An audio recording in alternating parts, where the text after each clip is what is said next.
رسول الله صلی الله علیه وسلم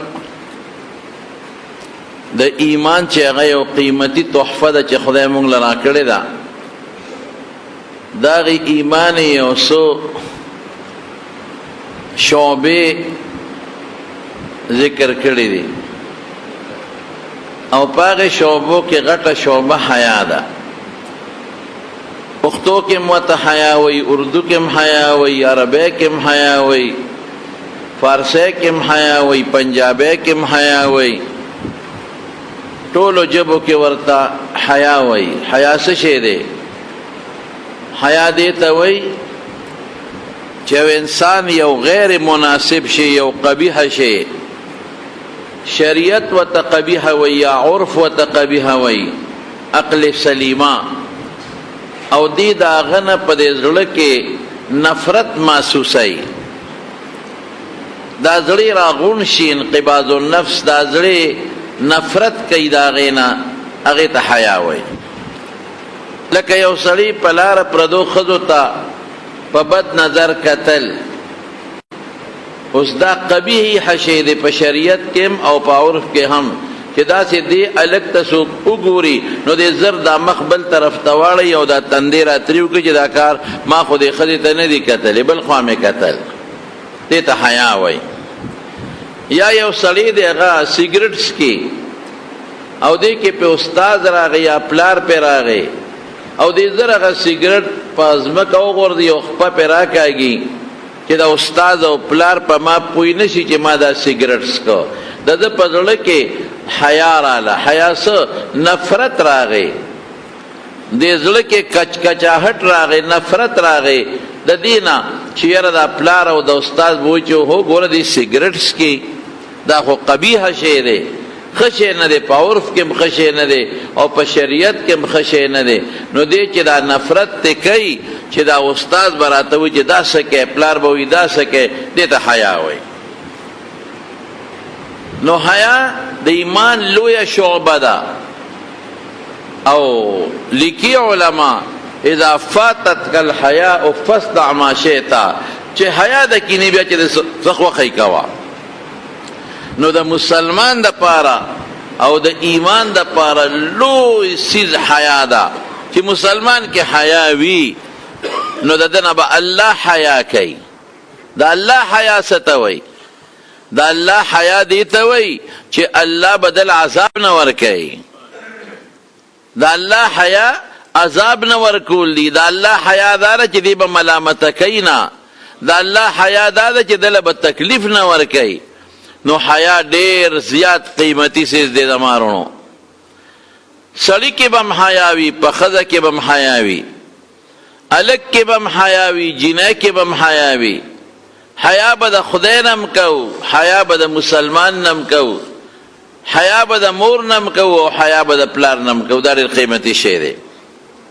نن سبا د مارونو زموږ معاشره کې بې حیایي زیاته شوې ده. هلکان حیا نه کوي، د پلار نه نه کوي، د استاد نه نه کوي، د مشر نه نه کوي. جنکې حیا نه کوي، د مور نه نه کوي، د پلار نه نه کوي، د عام مخلوق نه نه کوي. تاسو ګورئ په دې معاشره کې عموما زنانه بربنډې ګرځي، او که شریعت ورته وایي چې پرده وکړه نو وایي دا په موږ پابندي لګي، دا زموږ ژوند را کنټرول کوي. هسې درونو تاسو نه یو تپوس کوم چې کوم څیز ډېر معزز او مکرمي او ډېر لوی د عزت شی وي هغه خلک پټ ساتي. هیره د هیره او قیمتي هیره ده، نو هغه هیره څوک په کولاو لاس کې په بازارونو کې نه ګرځوي، هغې نه رومال تو کې ډبي کې بنده کې، الماری کې بنده کې، او مضبوط سیف جرنده ورته ووایي چې دا محفوظ پرته وي، قیمتي شی دی.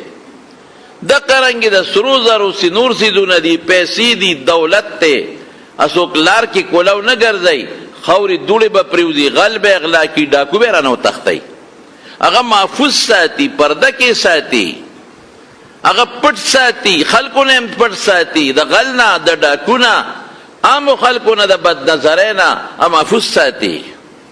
او چې کوم شي د ډېر قیمت شي ني او معمولي شي وي هغه څوک پټ نه ساتي. پکور کې مثال په تور منګې پروت دی کوزه پرته ده نو خو د 15-15 روپو شی دی که نه چې څوک به اوبه پکې راوړي نو پټ نی کوله یې ترخ کې نیولي په کور کې هم کوله جومات کې هم پرته یې ولې نه غل تختی نه پې نظر لګي څه قیمتي شی نه دی نو شریعت چې ښځې ته وایي پرده وکړه او ځان پرده کې پټ کړی هیره ترې جوړه کړې ده دا ښځه هیره ده دا لال دی دا مرجان دی دا قیمتي شی دی دا د ډیر قیمت او د عزت شی دی او د قیمت او د عزت شی خلق محفوظ او پټ ساتل غواړي دا به کولو نه ګرځي غل به د نه غلا کی دا به کولو نه ګرځي ډاکو به د نه ډاکه کی دا به کولو نه ګرځي بد نظر به د نه واخلي دا خطرناک دا خو قیمتي شی دی دا خو یو تحفه ده نو شریعت ته غټه تحفه ګرځي شریعت د دې زنانه نه یو هیره جوړه کړې ده یو د سرو زرو یو مضبوط شی ته جوړ کړی دی یو قیمتي شی ته جوړ کړی دی نو قیمتي شی خلک په بکسونو په دغه کې پټ ساتي خلک چې دا څوک ګډوډ نه کړي څوک په غلط نظر ورته ونه ګوري نو دی ته جوړه کړې ده او یورپ څه وایي هغه ته منګې او کوزه جوړه کړې ده هېڅ پروا نشته منګې د کې د په میز هر سړی به ته وبس کي کوزه د په میز کې د هر سړی به ته وبس کي او که چا پټه کړه پروا نشته بله به والو هغې ته دا شی جوړ کړی دی نو شریعت او د یورپ په منځ کې دا فرق دی او ای ټیشو پیپر د استعمال کار څوک استعمالوي موږ وایو نه ټیشو پیپر نه دی هیره ده چې د کم کور ده عمق ته به استعمالوي بل څوک یې نشي استعمالولی او ای بارې کې د پروا نشته چې چا سره لاړه اس پروا نشته مونږ وایو نه چا سره لاړه خبره پکې نشته دې له شریعت ډېر عزت ورکړی دی د دې مثال دا هغه کیلې چې په پوستکي کې پټی او که پوستکي یې تیلر که بیا ماشي مچان به بنګېږي څښا به شي حیا دونه ښه شی دی که نه د رسول الله صلی الله علیه وسلم مبارکه لور ده حضرت فاطمه رضی الله تعالی عنها څومره حیاناکه ده یو ځل رسول الله مبارک سره ناسته و دی کې میاشت راختلې وه چې میاشت راوخته نو خلک د دې لومبۍ او دویمې او درېیمې میاشته په غور باندې ګوري نو ورته وایي فاطمې هغه د میاشت د بچې نو دی ورته ونه کتل نو بیا ورته وایي فاطمې هغه د میاشت ختلې ده نو دی بیا ونه کتل وی لورې تا ته ویم که نه میاشت ختلې ده وی د الله رسوله زه خو د دویمې درېیمې شپې میاشت ته نه ګورم ولې بچې وی دې وخت کې خلک ورته ګوري نو زما او د خلکو نظر په دا میاشت را یو ځای کېږي خو چې حضور پاک ورته فرمایي چې وګوره نو شریعت کې منع خو نه ده یو اوس بومې د سړي م ورته ګوري او ښځې م ورته ګوري یو دیوال د سړي م ورته ګوري ښځه م ورته ګوري هېڅ ګناه پکې نشته لیکن دا د هغې حیا وه زموږ علماو یو مسله رایستې ده زموږ شامي او نورو کتابونو کې شته چې یو انسان یو جینۍ اوبوس کي په یو جام باندې او لک هغه اوبه راوالي یو پردی لکه او هغه د جینۍ د شونډو په ځای باندې شونډې ږدي او بس کي د خواهش او شهوت په نظر دا بیا ګناه ده ته تلذذ حاصلې ته لذت حاصلې د پردی جینۍ د هغې جام او د اوبو نه چې هغې پې اوبس دا بیا ناروا دي دا بیا ګناه ده نو دا خو په چې حضور پاک ورته وایي وګوره هغه د میاشته نو ګناه د کم ځای نه شوه خو د هغې حیا حضور پاک رد نه کړه دی ورته ونه وایي چې بچې نه ګوري دې سړي اتم ورته ګوره نو ګوره دا د هغې حیا شو او چې کله وفات کېده ماشاءالله نو وصیت یې وکړ پخوا به زمونږ اوس هم شته زمونږ د زنانو په دې کټ باندې د مړي په دې کټ باندې د جنازې په کټ ډولۍ پرتی د لرګو یو شی پروتي بره پې د پاسه صادر پروتي داسې ده که نه ده نو دا د هغې رواج و هغې ته چا ویلو چې په حبشه کې ښځې چې مړې شي او جنازې وړي نو داسې لرګي پې کېږدي او د پاسه پې صادر کېږدي نو وصیت یې وکړه وی زما جنازه چې وړی نو زما په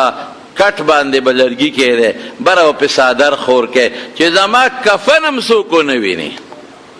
او جنازه به مې د شپې کوی دروازې به د ما جنازه هم نه کوې د شپې به کوې دومره حیا وه په حضرت فاطمې رضی الله تعالی عنها کې او دا یوازې په هغې کې نه په ټولو امهات المؤمنین کې